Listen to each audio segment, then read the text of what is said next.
શું થયું એવું કે એક પ્રોજેક્ટ 2008થી ચાલી રહ્યો છે। આજ પણ મોટાભાગના ગુજરાતીઓને કંઈ ખબર જ નથી। તમને ખબર છે કે આ કોનું પર્સનલ વિઝન હતું? હું આરજે ચુડાસમા આજે તમને એવી વાત કહીશ કે જે મોટાભાગના લોકો જાણતા જ નથી। લોકો ઇન્સ્ટાગ્રામ પર, ફેસબુક પર, યુટ્યુબ પર રોજ કહે છે કે ધોલેરા ફક્ત એક સપનું છે, એમાં કંઈ થયું જ નથી।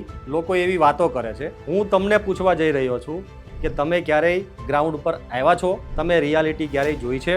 તમે ક્યારેય ધોલેરા એસઆઈઆરની ઓફિશિયલ સાઇટ ઉપર ક્યારેય તમે જોયું છે? તમે ક્યારેય ડીએસઆઈઆરના રિપોર્ટ ક્યારેય જોયા છે? તમે ક્યારેય ગવર્મેન્ટના એક પણ ડોક્યુમેન્ટ્સ વાંચ્યા છે? તમે નહીં જ વાંચ્યા હોય એટલા માટે હું તમને અહીંયા સમજાવવા માટે આવ્યો છું। 2008માં ડીએસઆઈઆર પાસ થઈ ત્યારે ગુજરાતના મુખ્યમંત્રી હતા માનનીય શ્રી નરેન્દ્રભાઈ મોદી, અને તેમને એક સિટી બનાવવાનું સપનું હતું જે પહેલેથી જ પ્લાન હોય, ઇન્ફ્રાસ્ટ્રક્ચર પહેલાં હોય, રોડ પહેલાં હોય અને પછી સિટી બને। 2017માં રોડ્સ બની ગયા, 2022માં એરપોર્ટનું ઓફિશિયલ કામ ચાલુ થઈ ગયું અને 2023માં ઇન્ડિયાનો પહેલો સેમિકન્ડક્ટર પ્લાન ધોલેરા માટે મંજૂર થયો। આ વાતો બધી ન્યૂઝ પર એટલી બધી નથી આવતી કારણ કે હાઇપ નથી, આ માત્ર રિયાલિટી છે। હું ધોલેરાની અનફિલ્ટર સિરીઝ ચાલુ કરવા જઈ રહ્યો છું જેમાં કોઈ ખોટી હાઇપ નથી, ફક્ત ગ્રાઉન્ડ લેવલની રિયાલિટી છે। જો તમે ધોલેરા માટે સાચું સમજવા માંગતા હોય કોઈ ખોટી હાઇપ વિના સાચી ડિટેલ સાથે, તો આરજે ચુડાસમાને ફોલો કરો।